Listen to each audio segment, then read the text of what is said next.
I'd like to welcome everybody to our city council meeting again. As you can see that we're doing it video camera again.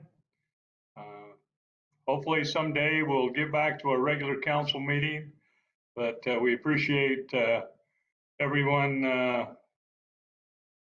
doing what we have to do to keep everybody safe.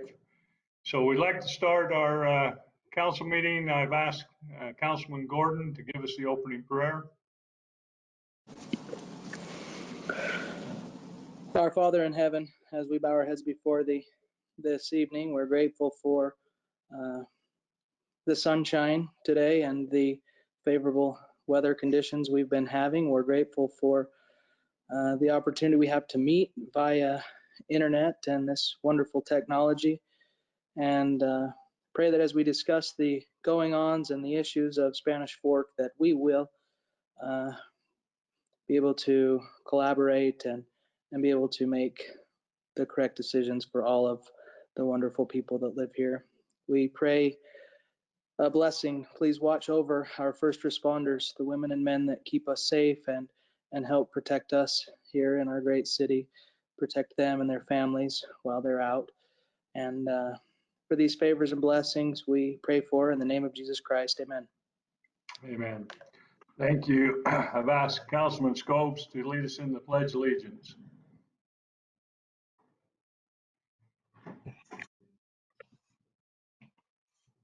Please repeat the pledge with me.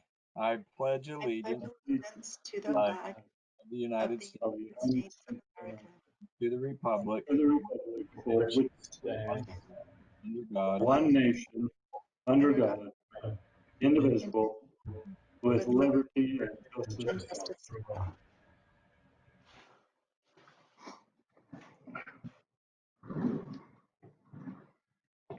Thank you. All right. Next on the agenda, if you've are tech savvy and like joining our city council, make sure you type your name in so we can have you on the record attending our city council as you sign on. We appreciate that.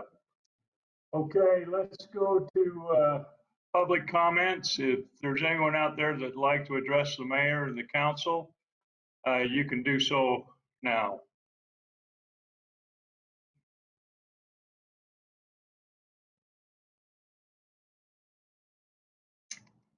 Okay, seeing none, let's go to council comments.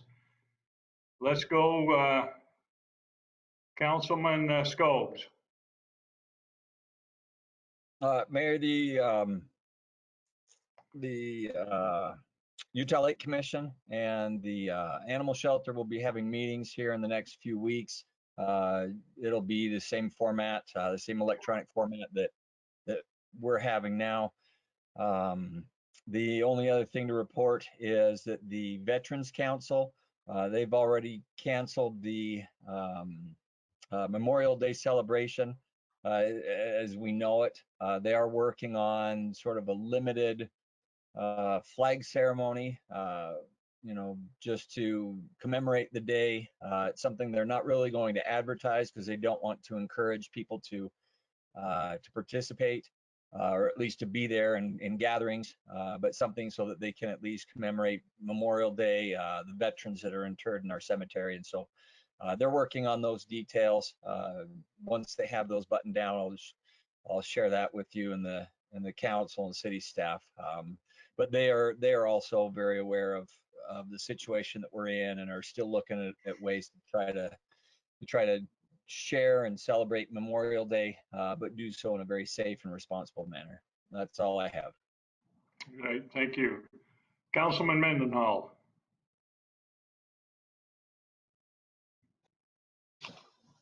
Thank you, Mayor. Multiple meetings this week and last week with the Utah League of Cities and Towns.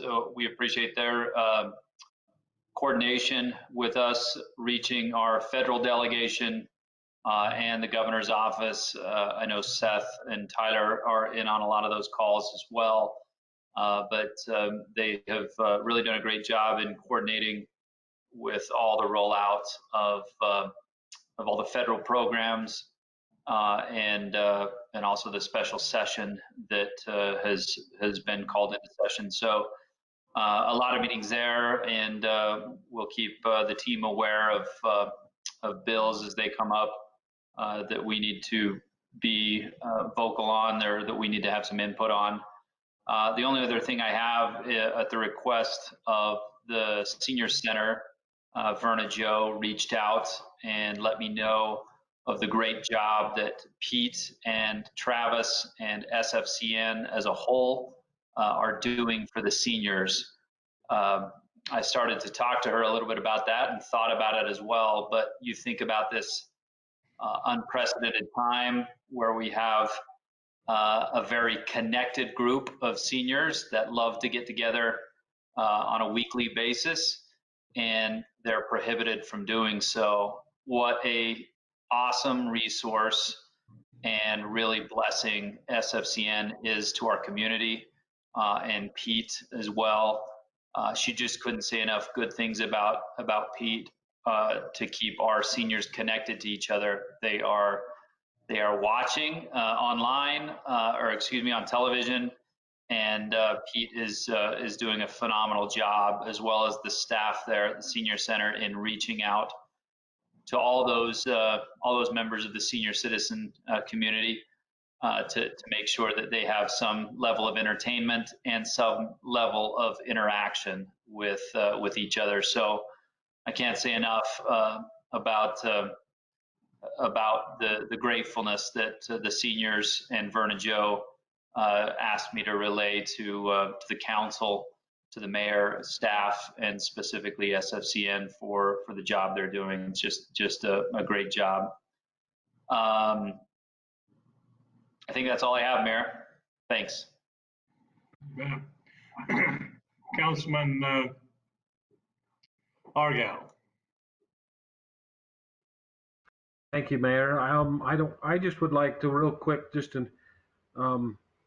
encourage us and anybody all those that are listening, the millions, as Mayor would say, to continue to support our businesses. It's been interesting to go around to some of these businesses and how creative they come to keep them safe and keep us safe as they've done their curbside service, how gracious they are.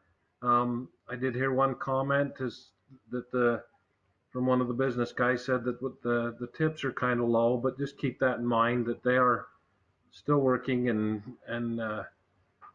we've actually enjoyed a few places. Not that I want to get accustomed to this, because we still were looking forward to sitting down in a steakhouse, right, Mayor?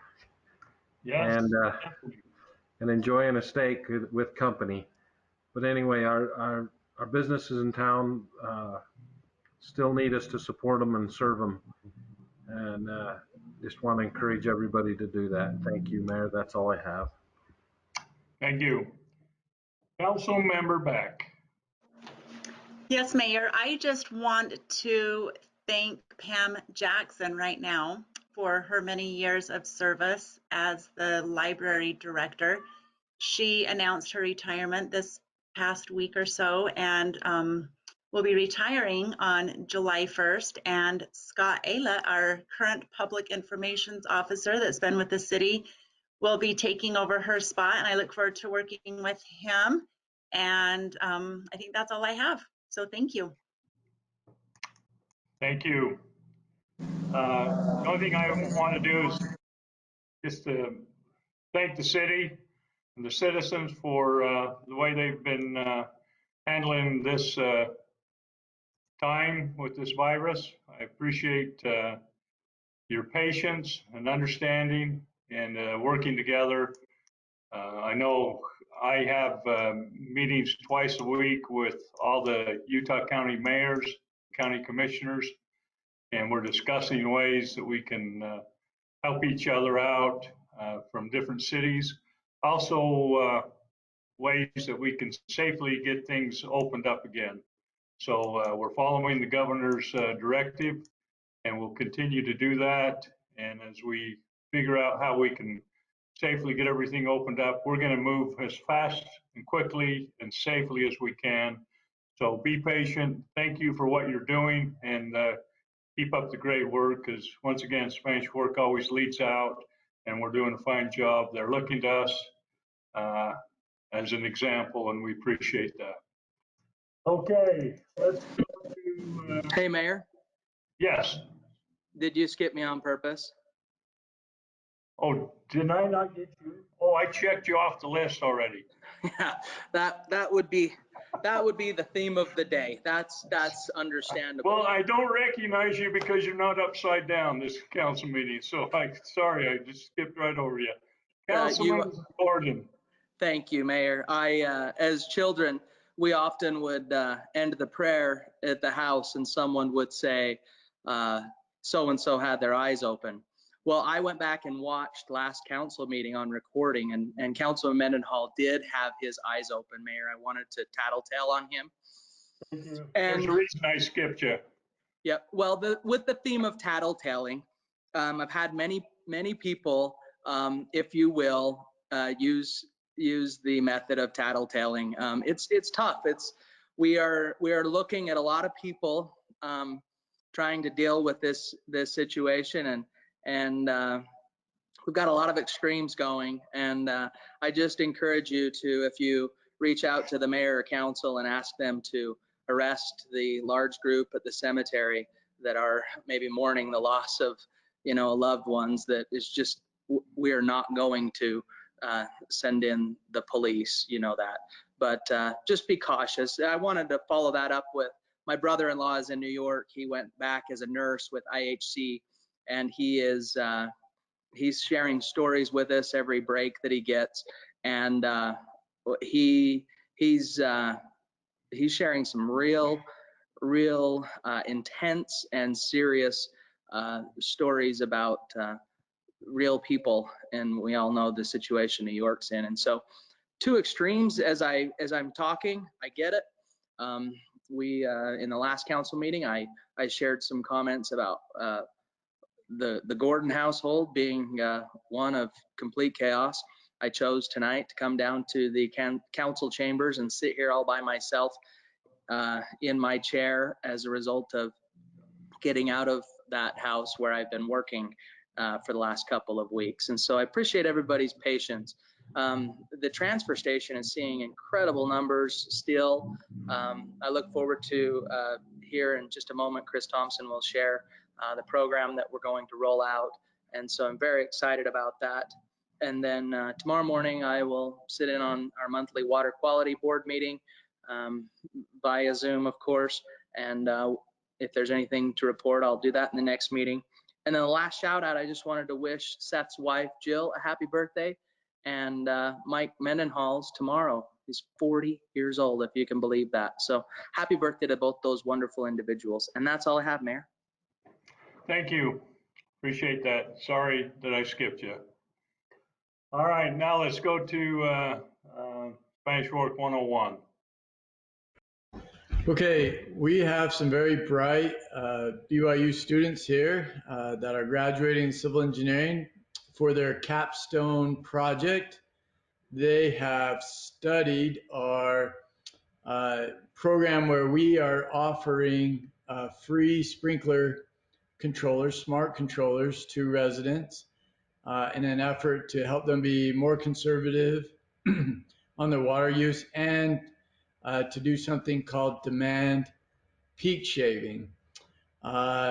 This program that we've been offering has been funded via a grant from Central Utah Water Conservancy District and the state. It actually has received some funding from the Bureau of Reclamation through a Water Smart grant. And so this will continue on well into the future as we have had a lot of good success in people signing up for it and doing it. And so this is year 2 of how that program's been doing and really crunching the numbers. So I'll turn it over to Javen, Nathan, and Mason and let them present. Thank you.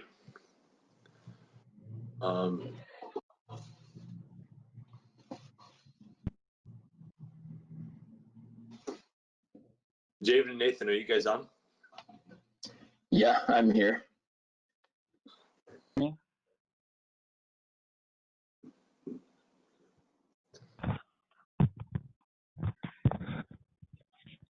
Having some audio issues.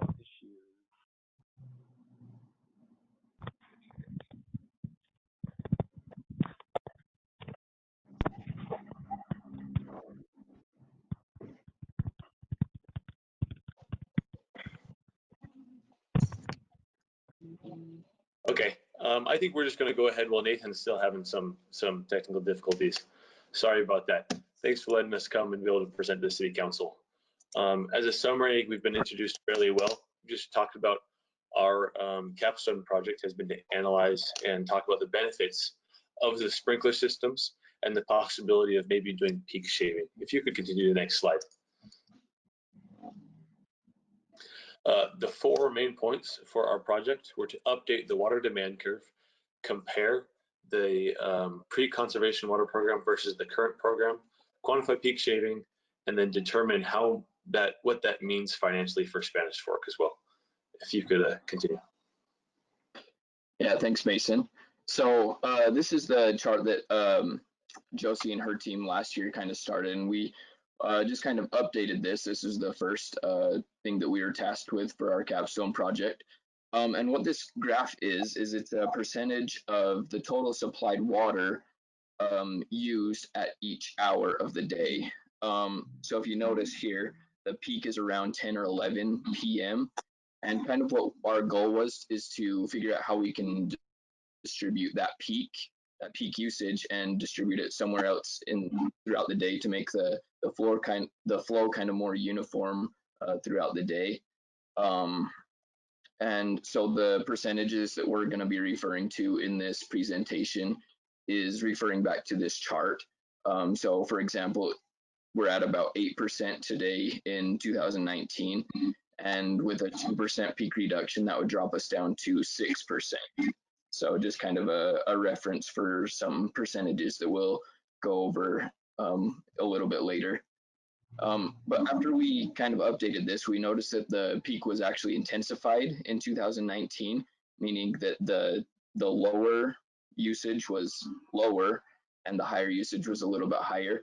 And that kind of made us question why that is. And so that led us to analyze more of the actual usage. So if you could go to the next slide real quick.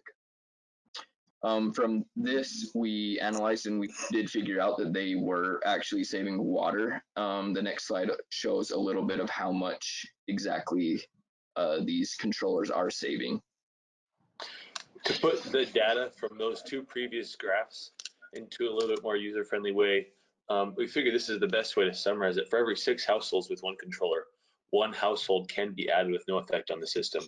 This shows the usefulness of these controllers. It also shows, as we incorporate in the next couple of slides, how in addition to water's saving the reduction possibility of just having the controller, we can use these controllers interconnectedly to bring down the peak usage, which is where most of the water is being supplied, which is where we have to design our water pipes for, to spread that out further. And this is just some data along with that. The next slide's a little easier. Thank you. We have, I can talk about this one if Nathan, are you back on yet? Okay. The red stands for kind of an 68 peak capacity. So Spanish Fork storage system right now, where the build out phase is 68 acre feet. And we came up with 2 other numbers based off of some analysis. Currently, at our current usage, at year 2050, Spanish Fork will need to upgrade their water systems. This is based off of population projections on Spanish Fork's website and a 1-to-1 ratio of person growth to water usage growth. But what that all means is in the next slide, and this is kind of where we summed it up. Yeah, and so I'll kind of just explain this a little bit. So with no change, and if you kind of look at this kind of in conjunction with the previous slide, with no change at all, the storage capacity would need to be upgraded in the year 2040. And if we upgraded that to build out of 91 acre feet. That cost would be about 7.5 million, and in the present value of that cost would be 4.2 million. However, if we implemented a, or say a 2% peak reduction, which is the 5th column over, that would push the upgrade year to 2060, and that would be a present value cost of $2.3 million, which would save Spanish Fork nearly $2 million. And then the bottom chart is just 112 acre feet build out storage, so just a little bit bigger. So that little peak saving of 2% spread it out can save us Spanish Fork $2 million. And the next slide, I guess, is a better summary. We know Spanish Fork is considering the ULS connection to be able to supply their water needs. And if that doesn't come through, we just want the council to consider a peak reduction as a sustainable and great alternative to water supply. On both ends, a 0.5% peak reduction is one of the smallest needed, and a 3.5 peak reduction is the largest possible. And so the last two bullet points kind of show the spread of benefits, because a 0.5 peak reduction could delay upgrades to 2050, which is a 10-year delay, and save Spanish Fork over $2 million. Well, a 3.5% of reduction in that peak water usage throughout the day could delay upgrades till 2080 and save the Spanish Fork over $5.5 million. All right, so this is kind of concludes our presentation. If you could go to the next slide. These are just kind of some recommendations. We won't go into depth for these, kind of explaining these due to the time shortage, but we do believe that this is something that could benefit Spanish Fork if, you know, it's implemented with the help of the smart water controllers. And we've really enjoyed working with Spanish Fork. We've really learned a lot about the water usage and kind of how a system's water or a city's water system works and how to make the most of that. So if you have any questions, feel free to ask. I'm not sure kind of what how we are on time or anything like that, but we do appreciate all the help that Josie and the engineering department has given us, and we have really enjoyed this project.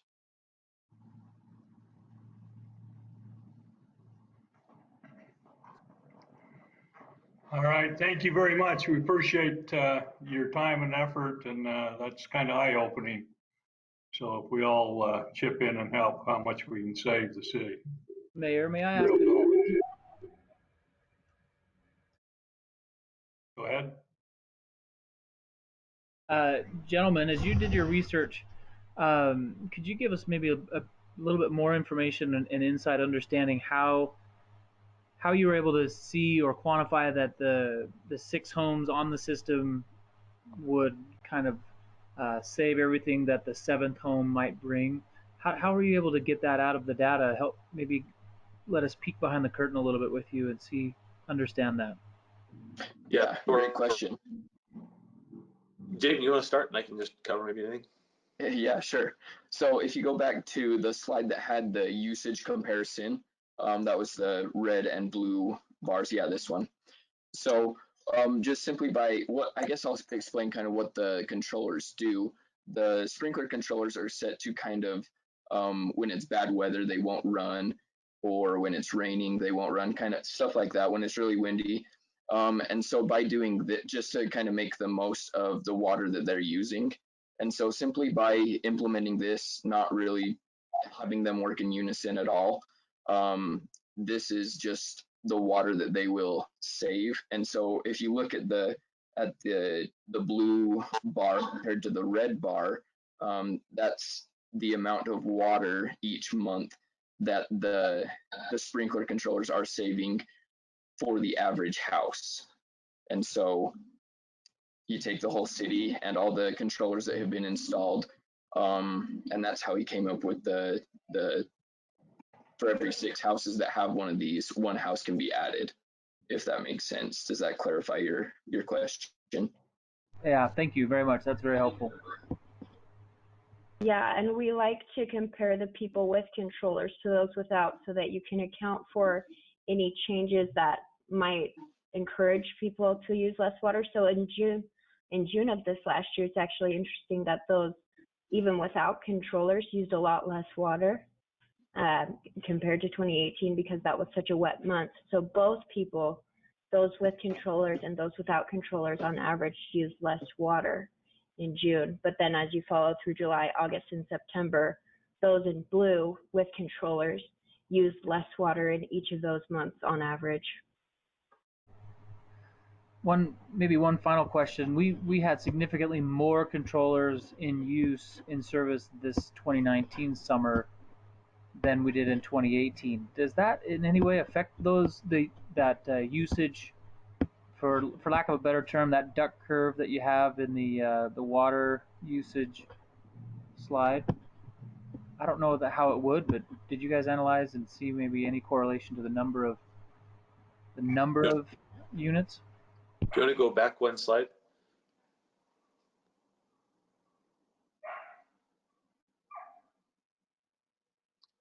Could you go back one slide, please?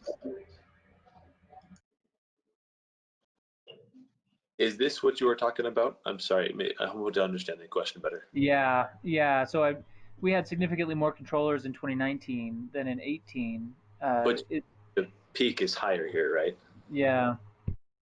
And that's something that our analysis, we looked into a lot, and we believe it came down to, this is also in our recommendations, these data points for just this graph is based off of 3 days, which we didn't feel like was a very good representation.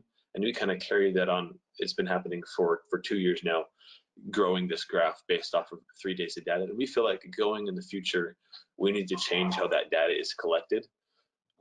So I guess our confidence in the data in this chart isn't very high, which is why we looked further into the next graph to see how much water was actually being saved. Did that make sense? Is that kind of what? That did actually, very much so. Thank you. Appreciate it, guys. Any other questions on this?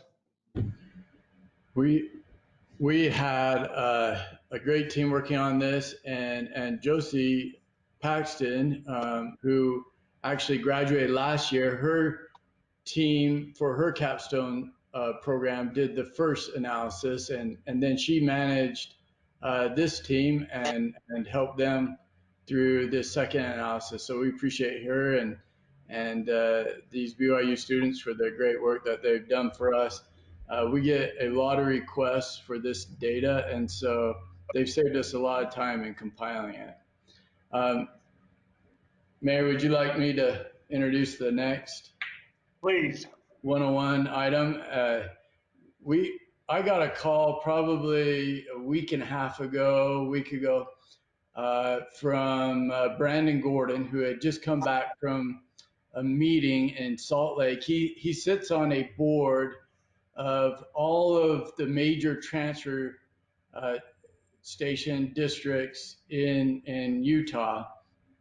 And on that board, they're talking about closing down transfer stations to the public up in Salt Lake. And he came back and talked to me about, is there something that we can do, a program we could roll out that might reduce the visits to our transfer station, but also give the community something very productive to do during this stay home time. And so I talked to Max Saby and Gatlin Gardner and asked them to quickly research this and come up with a plan. And they were, in just a matter of days, were able to find out the feasibility of it. Then we pulled in Scott Aylett, and Scott was able to come up with a good advertising plan for this. And so we're really excited about this. I'll turn the time over to Scott to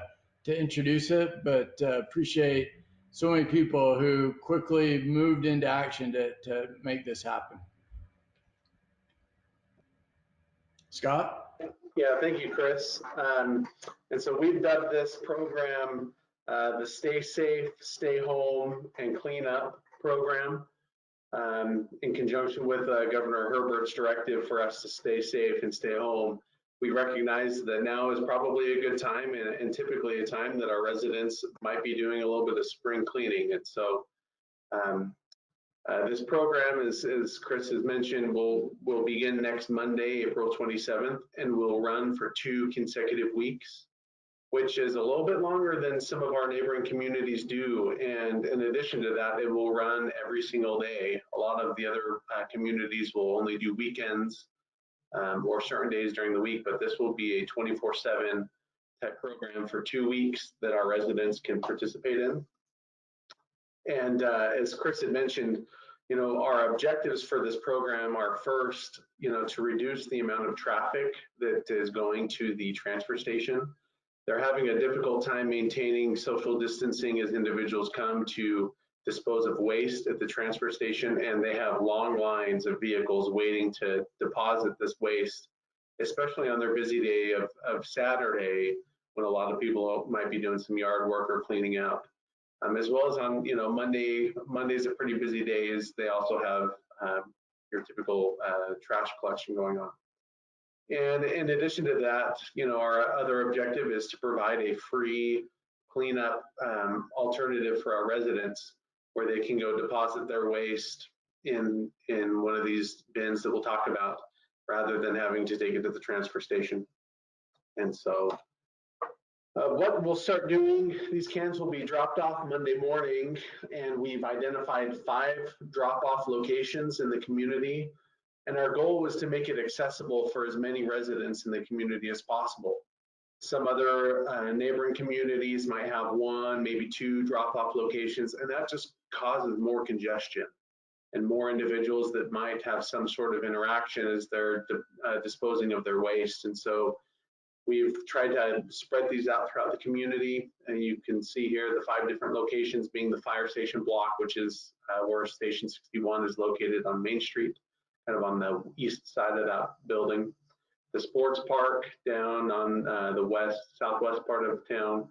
Centennial Park, which is located by the cemetery. Abbey Court Park up on the east bench. And then Sierra Park up west of Maple Mountain High School. Those will be the 5 drop-off locations, and at each location we will have 2 large dumpsters. And Max, when I turn the time over to Max, he could probably explain a little bit more about the dimensions of those, but they're massive. And again, some of our neighboring communities, they may have only 1 dumpster, as Councilman Gordon mentioned earlier. That, you know, in Springville, I think they were dropping off 1 can, and as they were loading the second one, the one that they had just dropped off was already full. And so by us having 2 cans at each location, we feel that that might be a good way for us to mitigate kind of the demand that we anticipate we'll be seeing. So I'm going to turn the rest of the time over to Max Saby, who is our Fleet and Solid Waste Collection Services Manager here at the city, to talk a little bit more about the logistics of this program, what residents can and cannot dump in these dumpsters, and some other opportunities that you can take advantage of in terms of maybe you can't drop your old television in the dumpster, but other ways that you might be able to dispose of some of those items at this time as you're cleaning out your basement or your garage or attic, and take advantage of this awesome program that our city's been able to put together on such short notice. So Max, do you mind? I'll pass the time over to you to kind of jump in and talk a little bit more about some of these nitty-gritty logistics. Okay, I appreciate that. To answer your question or your comment, the dumpsters are 30-yard dumpsters, so they're pretty tall. You'll be able to throw things in from the back of a truck or from a vehicle, but they're kind of tall or set up high off of the ground. They're about 6 feet to the top of them. Then the dumpsters that we feel that we need to use to get the most practical, cost efficient for the city. If you look at the list that we've got here, we're really not too concerned with what you can dump. In a nutshell, kind of, if they can put it in the garbage can, it's okay to go in the dumpster. If it's not supposed to go in the garbage can, then it shouldn't go in the dumpster. So that's more where we're concerned, is what is not supposed to be in the dumpster, be placed in the dumpster. What we placed under, the citizens placed under the dumpster that is not supposed to be there. The district has to go through them. They take the roll-offs over the dumpsters and pick that out. And then that is an added cost that we will be billed for every item that is not supposed to be in there. So all that's on the list there, that is not supposed to be in the dumpsters. So we will be billed if they throw tires in, if they throw a refrigerator or freezer in, or other things like that. And so we'd like to encourage the citizens to use this, use a little bit of common sense, but not to place things in the dumpster that shouldn't be there. There will be signs, this sign we've got here, by every drop-off point. And so we're encouraging the citizens to do 2 or 3 things. And also, before I go on, this month, the month of April, it is free to drop off any electronic equipment at the transfer station. They do that once a year. The county pays for that, and so that's an added benefit to the city, the county. It's what it is. So all the electronic equipment can be taken over there without a cost from the transfer station. Max, So yes. will you get just a little bit closer to your microphone for us? Well, I'm on the phone. Can you understand that better? That's better. Can you understand that better? That's even better. Okay, I'll hold the phone up then. Okay, so there's 2 or 3 things that we'd like the citizens of the city to be aware of and to be, concerned with what they're doing. One thing is the dumpsters fill up pretty quick, they tell us, and when they do, people have a habit of just throwing their garbage to the side of the dumpster. And then the district comes over and the city would have to go up also and throw the garbage in the back of a truck and haul it off. So we'd ask the citizens that if the dumpster is full, to go to one of the other 4 drop-off points and throw their garbage in that, or wait 20 minutes or 30 minutes and then come on back. By that time, the district would have had time to come and dump the dumpster and have an empty one there. We'd like them to be a little bit considerate and not to just dump the garbage around the dumpster. Okay, do you want to go to the next slide? Okay, and as it says, we're doing this from April 27th to May 11th. And there's just several things that we'd like to encourage. Keep it clean around the dumpsters. If the dumpsters is full, there will be a number at the bottom of that poster that will be there, that banner rather, not poster, that will have a phone number on it. We'd like the citizens to call. We will monitor them on a daily basis, matter of fact, multi-times a day, to make sure they're empty and to make sure there's a place for people to put their garbage in. But if the dumpster is full, to call that number, and they will come over and dump it. We're going there for 2 weeks, so that's 2 full weeks from Monday morning till Monday night. And so it is a great benefit to the city. And if you look at it, it is a cost to the city. It's a cost to the district also. And so I'd like to thank the mayor and the city council for taking this initiative to help the citizens out and to beautify Spanish Fork City just a little bit more. And I hope that the citizens take pride in their yards and in their homes and cleans them up. I hope the citizens, Scott pointed out, makes the most out of this program. If it works, this could be a yearly thing. We don't know. We don't know exactly what the cost is going to be because we don't know how many people is going to use it. We've estimated, and so we've got them estimates, but we're not exactly sure till it's over. So this is a great benefit to the city, and I think that people will enjoy it. And I hope that this will help beautify Spanish Fork. Spanish Fork is a beautiful little town. Well, it's not little anymore, but a beautiful town. And I hope they take pride in where they're at, where they live, and what they do. And that's all I have. Thanks, Max. We appreciate your efforts there. And this is a great service we've got for all the citizens to clean up your yards and make it look good. Any other questions on this from anyone? Mayor, just one thought to add. In maybe harmony with what Councilman Gordon mentioned a few moments ago, the policing that sometimes occurs. The request I think we should ask of all the residents is to self-police, be just as Max and Scott described. If this goes well, then this might be something we can continue. This isn't free. What we're doing, the people that use it, they don't have to pay for it at the time, but we're all paying for it right through our rate that we pay each month. But if we can do it in a good way and it doesn't cost more than it needs to, this is something that maybe can continue. And we're really excited to see what how well the residents do. And if we can all be responsible, then maybe we can keep it going. Great. Thank you. Thanks again, Max. All right, let's move on. Consent items.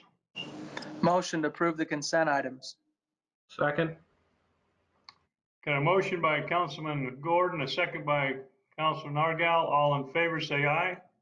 Aye. Aye. All right, let's go down to new business. Amended preliminary plat approval for River Cove. Mr. Mayor, thank you. There's not a lot different on this plat from what the council's seen in the past. There are a few adjustments being made on the northeast corner of the plat. Some of you might be familiar with the pedestrian bridge that crosses the river just north of River Cove, kind of connects the River Cove neighborhood to the sports park. That's the part of the development that we're talking about. The changes really just include redesigning some lots and how access to the river will be provided by way of some trail improvements between the lots on the north side of this particular part of River Cove and the river, and a way that those improvements will tie into that bridge that I just mentioned a minute ago. So fairly uneventful, pretty straightforward, but because this is a master plan development, the council needs to approve this plat in order for the developer to finish the development. I think this is the last plat that we have in River Cove. Okay. So do we I'll make need a any motion. action? Go ahead, sorry. No, I was just gonna say, I'll make a motion to approve the amended preliminary plat for River Cove. Got a motion by Councilman Beck, Second. a second by Councilman Mendenhall. All in favor, say aye. Aye. All right, we need to go back to public hearing. We have the impact fees. This item we need a table to June 2nd, so I'll need a motion to table that till June 2nd. So moved. Got a Second. motion by Councilman Gordon, Second. second by Councilman Beck. All in favor, say aye. Aye. Aye. All right, that's tabled then. All right, and let's move on now to West Interchange Engineering and Easement Acquisition supporting RFP. Okay, Scott, if you could put the graphic that we sent you up. This is a project that we are very excited about. It's a sewer trunk line that will open up areas around our existing Benjamin exit interchange, as well as the proposed Center Street interchange, which UDOT and the Mountainlands Association of Governments have had in their 10-year plan for the last 2 years. We feel like this trunk line is very important to the growth of the city. It also will remove an existing sewer lift station in town and allow that lift station, which feeds a large area of the city, to just gravity feed to our treatment plant. It will be designed to feed directly into the new treatment plant, which we'll discuss later on in this city council meeting. But this is the contract for the engineering of that trunk line. We had a committee meet together and evaluate the proposals of all the different engineering firms that submitted to do the work, and they evaluated it on experience, on the quality of their proposal, and on cost. And costs can be difficult because one engineering firm can propose that they will do a design in less time than all the other firms, but perhaps not put as much detail or quality into the design. And so what we typically do is we normalize those costs, where we say that all the engineering firms, if they spent the same amount of time doing the design work and the easement acquisition work on this, what would their real costs be? And so cost isn't always the determining factor. It does influence uh, who we select, but a lot of it is on the quality of the proposal and the understanding of the engineering firm.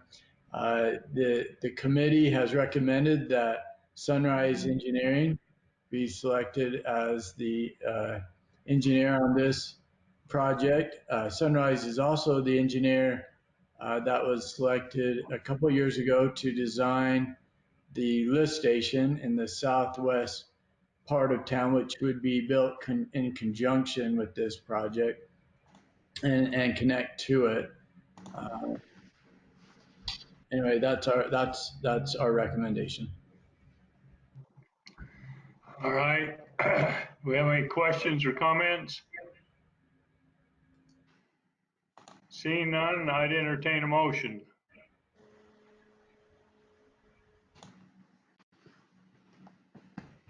I move we accept the Sunrise Engineers proposal for the design easement acquisition supporting the West Interchanges Sewer Trunk Line project. Got a motion by Councilman Scobes, second by Councilman Mendenhall.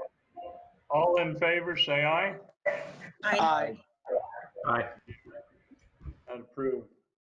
All right, let's go down to resolution 20-09, authorizing the mayor to enter cooperation agreement with Nebo School District for construction management of the park and street realignment project at the Spanish Fork Junior High School.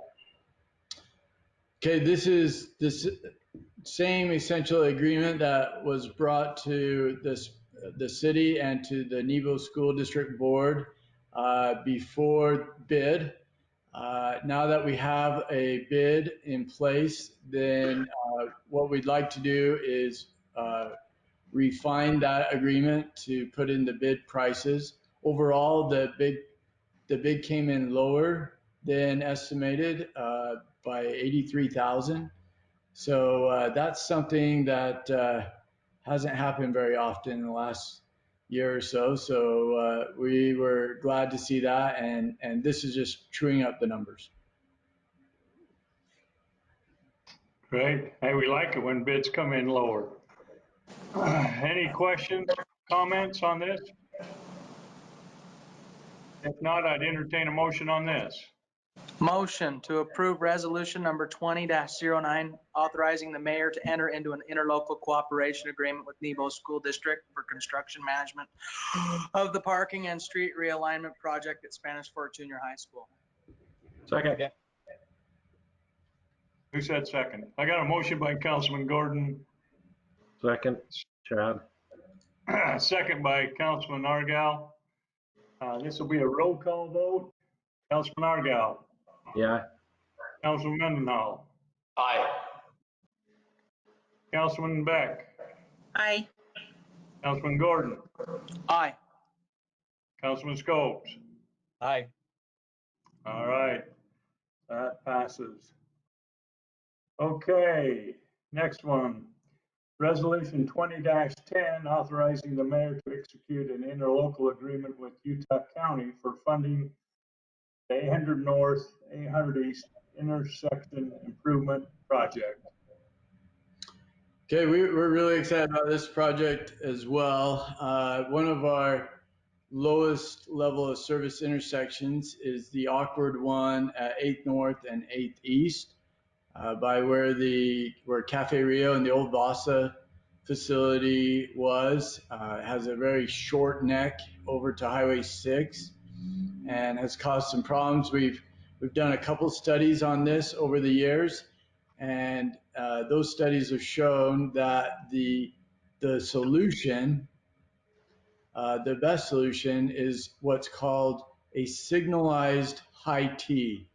What what a high T means is if you look there at the north end coming off of Highway 6 to traffic heading westbound on 800 North, it's a free flow type intersection that wouldn't back up onto Highway 6. This is important as we have some very high use businesses planned to go in where the old Vasa Fitness Center was.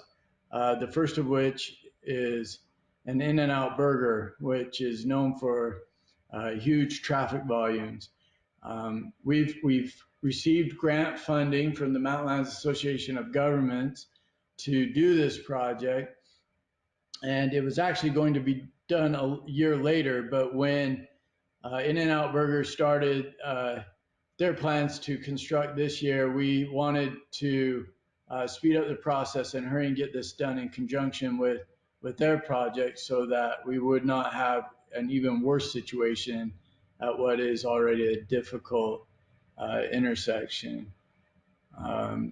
So this agreement that is being proposed is between us and Utah County so that as these mountain land funds, which are originating in the Utah County sales tax, come in, Utah County will then reimburse us for the cost of this project.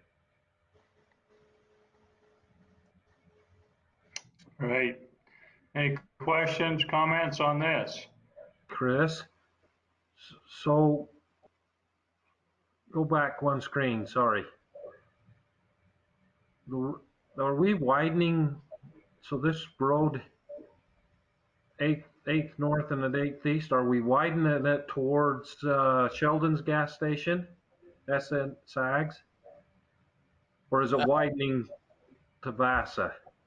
So the bulk of the widening is at Vasa, but in order to get a good turning radius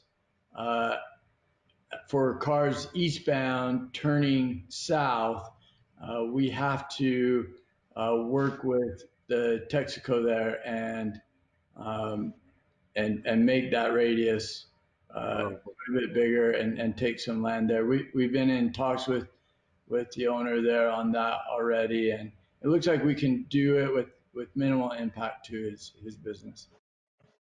This is a concept, it's not the final design. This concept was developed 2.5 years ago when we were first approaching Mountain Lands Association of Governments for a grant. The design is looking like it's a lot less impactful than what you see in this concept. Okay. Chris, Any other questions? yes, I have one. Chris, I would imagine there's some sort of trigger as you have two lanes that are heading west that would turn to the south. Is if that signal was blocked up, yeah, exactly where your cursor is pointing at, what triggers that, heaven forbid, that backs up into Highway 6 during a signal? The reason why the signal portion of this project is so expensive is you actually have to connect it to the signal at Highway 6, and they basically work in conjunction with each other so that you don't have that type of backup. And when you model this out, it works so much better than what we have now. I don't know that you could ever make this intersection perfect, but it actually performs pretty well in the models. It's also something that from time to time as a community will get criticized because of how bad this intersection performs. And it really is a function of what has been created, where you have a grid community and then you overlay a diagonal highway. You have these kinds of intersections that occur, and there's really nothing we can do but deal with it after that highway has come in, and that's where we are today. And I'm encouraged and excited for what the engineers are putting together here. I think it'll be a tremendous improvement to the area. Chris, how about ground off of Highway 6? Are we gaining any ground into the old Vasa area from Highway 6, or is that staying the same? So the reason why we were going to wait on this project is UDOT is doing a really extensive Highway 6 project where if you're coming down the hill westbound on Highway 6, instead of having 2 through lanes, they will have 3 through lanes and then a dedicated right. As well as some improvements to the next intersection to the north. So UDOT is working on an overall project, and we anticipate doing these 2 projects together. That project will have some land expansion of the highway on both sides. But this project really, we anticipate the widening to occur in that narrow neck that you're looking at, and they're right in front of the old Vasa site. Chris, what month did you say this would get started?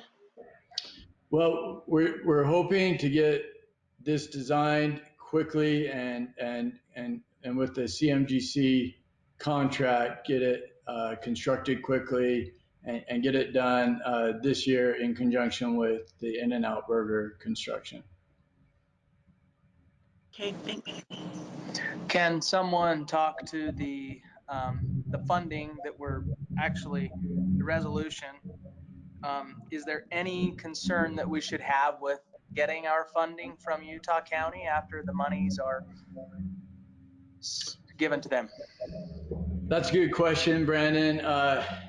One of the great things about moving this up and getting this done now is we were given Utah County sales tax funds, which is the most sought after fund out of all the Mountain Land Association of Government funds, because it has the least number of strings attached and it is a very guaranteed fund.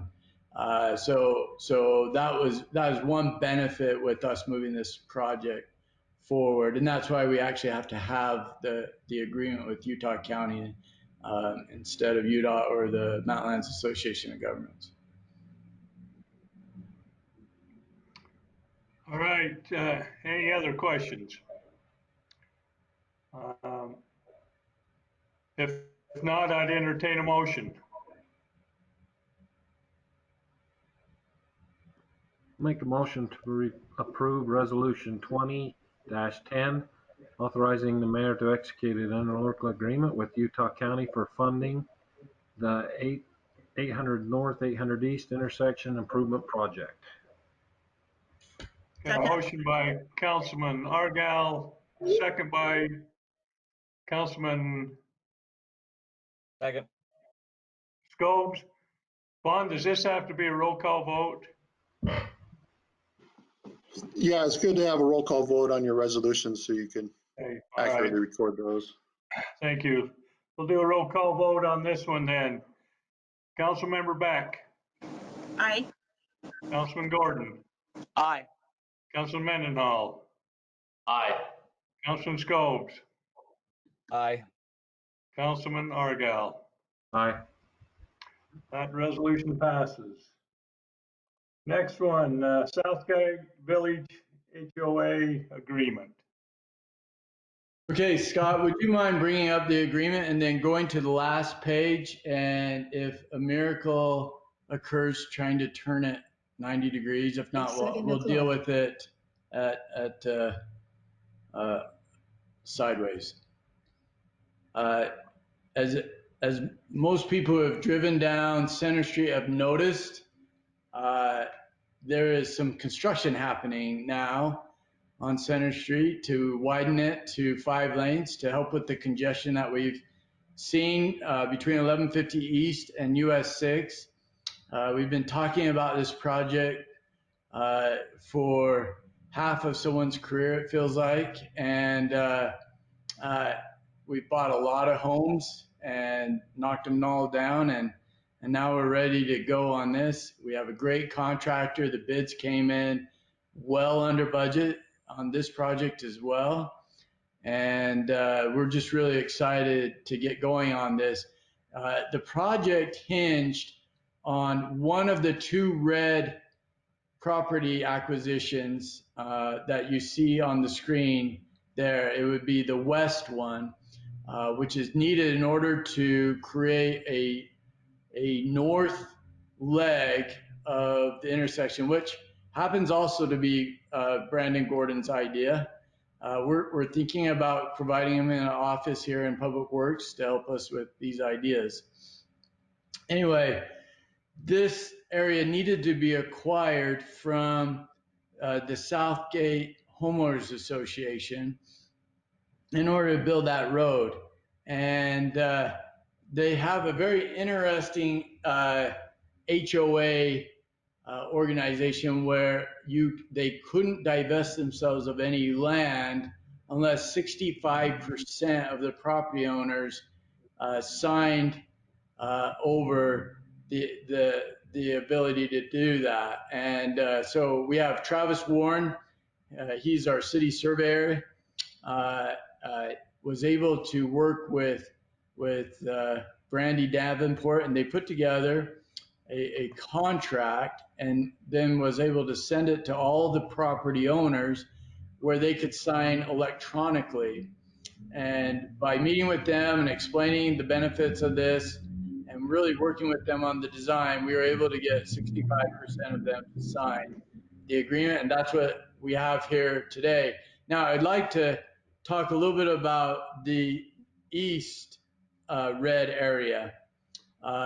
This is something we wanted to take care of at the same time as we talked to the Southgate Homeowners Association, because in a coming year, hopefully next year is the plan, we are hoping to get a pedestrian underpass installed under Highway 6 over to the Somerset or northeast neighborhoods of town. The timing for this is really critical to us because it's the summer before Diamond Fork Junior High becomes a middle school, and you now have sixth graders and seventh graders coming here from a larger area. And we anticipate younger kids and more kids making this trek, if you will, over from the east side of US 6 over to this middle school. And they should be able to do it under an underpass that is less tunnelish because it has open air because of the railroad tracks on one side and because of the super elevation of US 6 on the other side.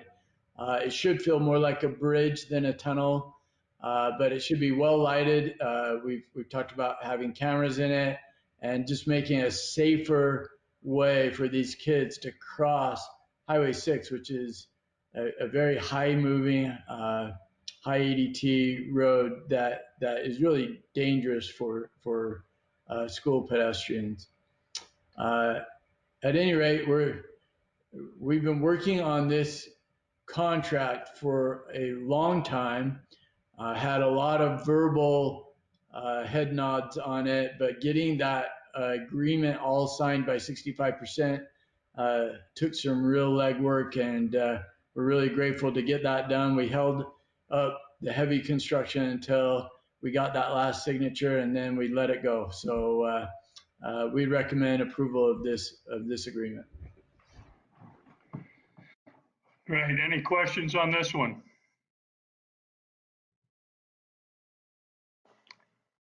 Seeing none, I'd entertain a motion on this. I move we approve Resolution 2011, approving a second amended interlocal agreement for joint and cooperative action of, excuse me, that's reading the wrong one. Sorry. I move we approve the Southgate Village HOA agreement. Second. Got a motion by Councilman Mendenhall, a second by Councilman Argal. All in favor, say aye. Aye. Aye. Any opposed? Okay, that passes.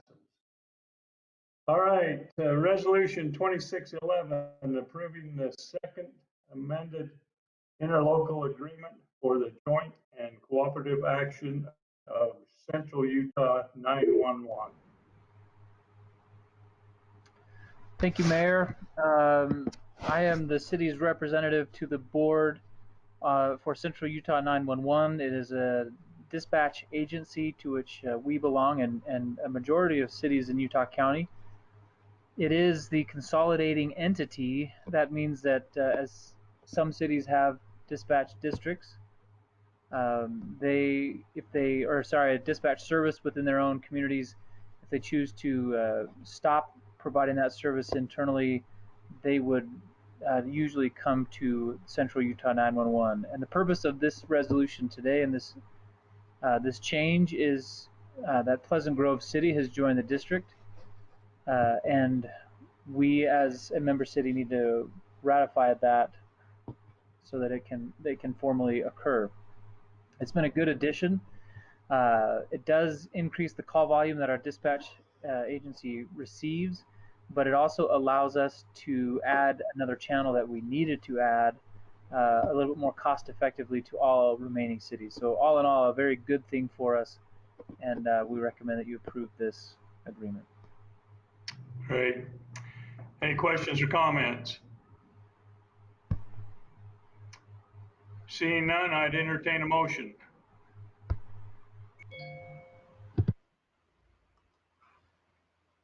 Motion to approve resolution 20.11, approving a second amendment interlocal agreement for joint and cooperative action of Central Utah 911. Second. A motion by Councilman Argal, a second by Councilmember Beck. This will be a roll call vote. Councilman Scobes. Councilman Scobes. Did I get Councilman Scobes? Councilman Scobes. Okay. Councilman Mendenhall. Aye. Councilman Gordon. Aye. Councilman Beck. Aye. Councilman Argal. Aye. That passes. Okay. Resolution, got a lot of resolutions tonight. Resolution 20-12, consideration for adopting a resolution of the City Council of Spanish Fork City, Utah, authorizing the insurance and sale of not more than 90 million aggregate principal amount of sewer revenue bonds, Series 2020, and related matters. Angie, can you switch me to be the presenter?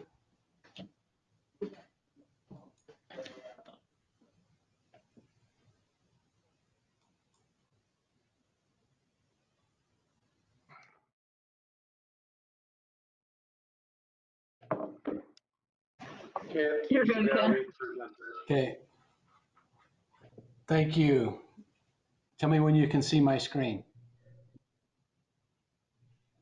We can see it. You can? Okay. We have a very important resolution to talk about tonight, and then asked me to present it. I have with me on the screen is Randy Larson and also Jonathan Ward. They're going to help answer any questions. Jonathan's with Zions Bank, Public Finance, and Randy is with Gilmore Bell. I was going to say the wrong G, so sorry. I am going to see if I can advance my. Okay, today we're going to talk about bonding. Our sewer plant right now, I'm sharing a picture of our sewer plant. Usually a sewer plant has a life of 20 to maybe 30 years out of a sewer plant. And our sewer plant has reached its life and some of its requirements that it was built.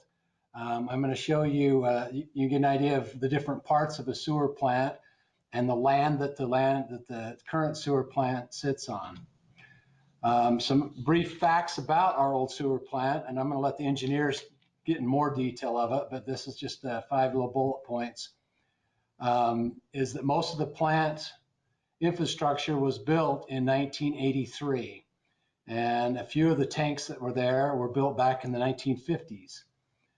There were some upgrades, a new digester were built at different points in 2003, 2006. Different components were tried to band-aid and tried to get the function out to last a little bit longer in the life of the sewer plant. The existing plant we have is nearing capacity with the growth of our city, and the new requirements the state has as far as how you process the water is now changing, and the requirements are becoming more strict, and so our plant is becoming outdated. There are probably some more details that the engineers could enjoy talking about more than I will, and so I'm going to leave that as there's a need. It's a very expensive need, and it's going to affect all of the residents, all the businesses in our town. As our town continues to grow, this is one of the main structures or services that our town and our citizens rely on. And it's now time that we need to expand and to build a new sewer plant. So here tonight we have before us is a parameters resolution. It's to start the process, it's to introduce it to the public, is to continue to discussion with the council. The resolution will give you parameters of not to exceed amounts, meaning the city is now seeking, we're going to start the process to issue bonds. There'll be sewer revenue bonds, and this parameter sets parameters on different categories. So one is the dollar amount that we're seeking approval to seek bonds not to exceed 90 million, not to exceed the term of 31 years, not to exceed the rate of 5.5 interest rate, and not to sell the bonds for less than 98% of the principal price. With this resolution, there is a reimbursement resolution that looks back 60 days. That's so we can capture the purchase of the property in the greenfield nearby, and I'll show you a picture of that. It allows us to go back and use bond proceeds to reimburse the city, freeing up some of the money that can be used for other sewer projects that we have. This resolution also presents that a public hearing will be held on June 2nd, and it starts the authorization to publish those notices in the newspaper, allowing the public to come and have an opportunity to discuss the bond issue.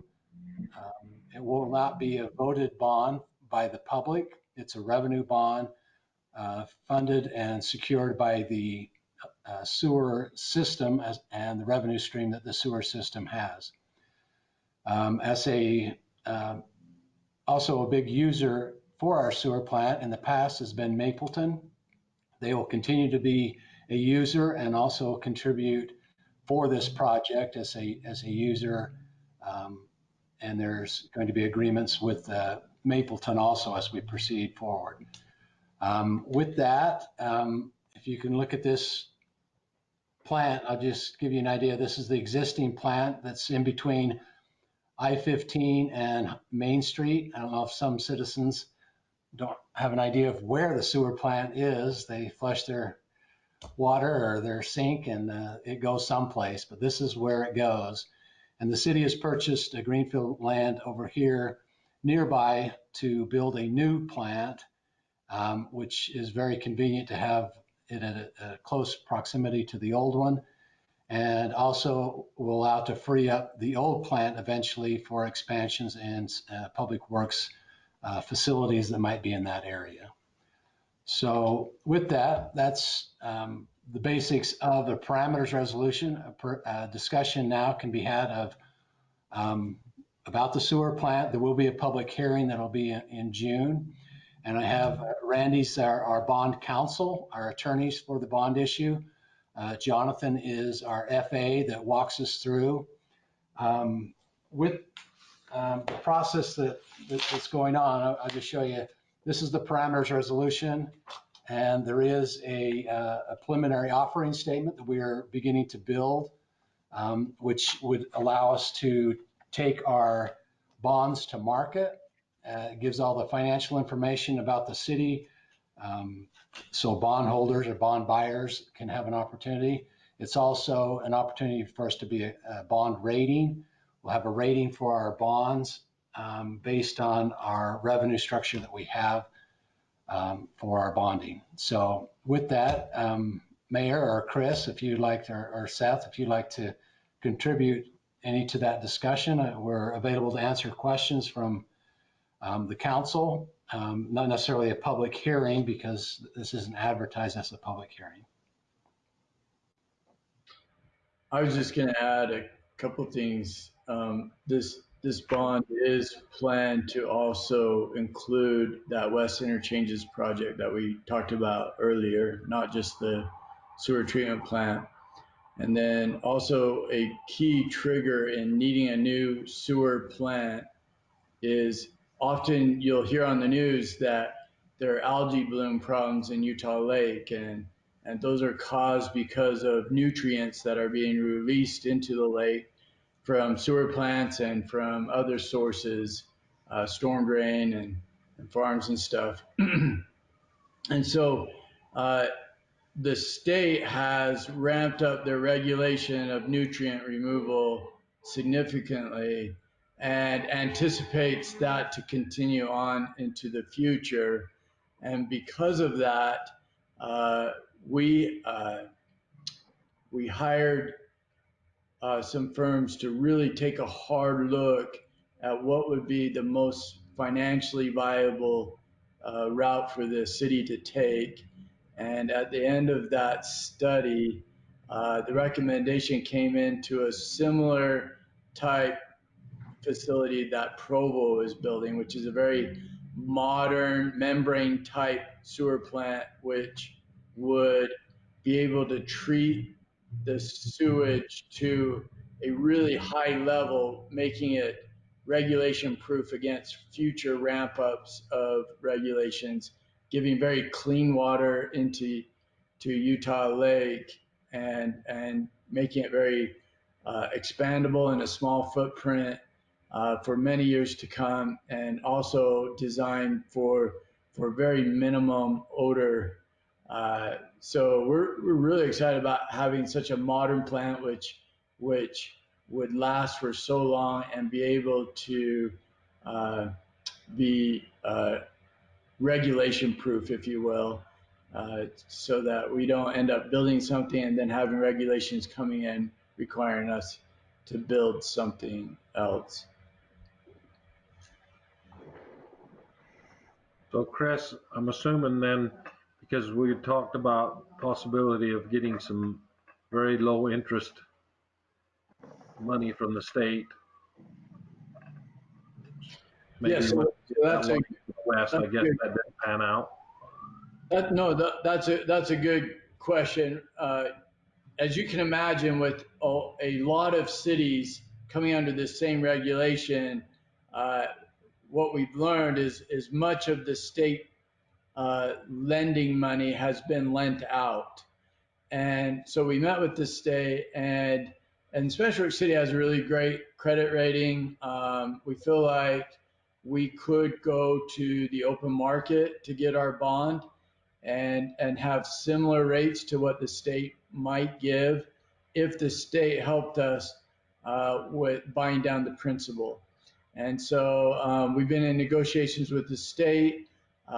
Their administration is saying that they would be supportive of recommending some sort of a grant instead of a loan, but a grant to buy down the principal, if you will, or make payments, help make payments of $500,000, $500,000 a year for 6 years.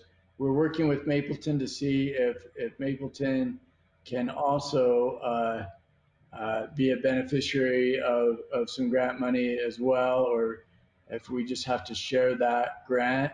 And we're going to see if we can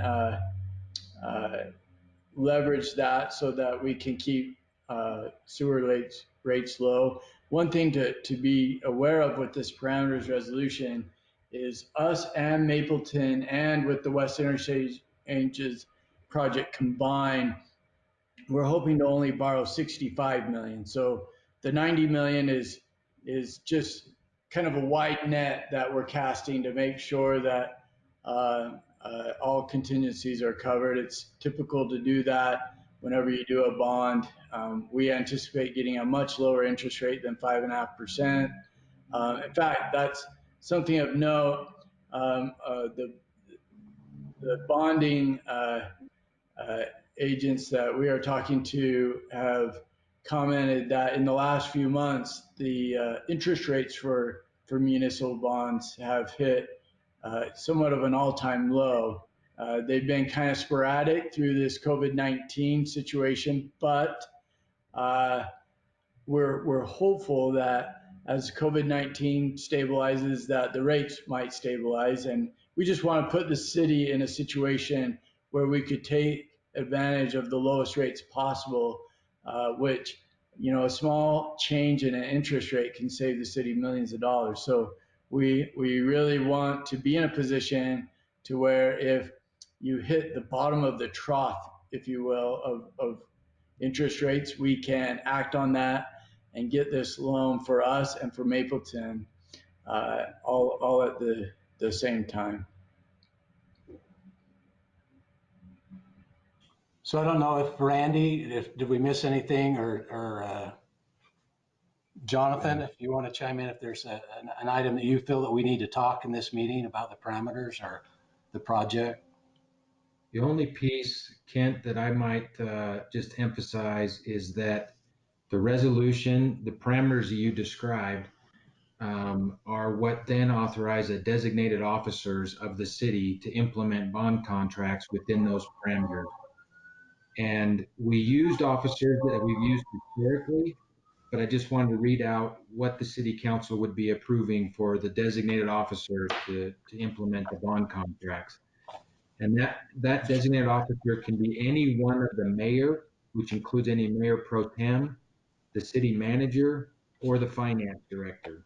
That's in brackets in the resolution that is before you. So I just wanted to verify that. We can take questions or adjust that, but that's what we've used historically on other city bonds.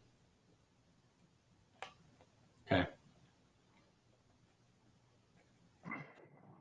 And if I could also add, the parameters that we've chosen give the city a lot of flexibility. So for instance, the $90 million that was listed as the maximum par amount allows the city to explore options such as, instead of spending cash on this project, let's finance the project.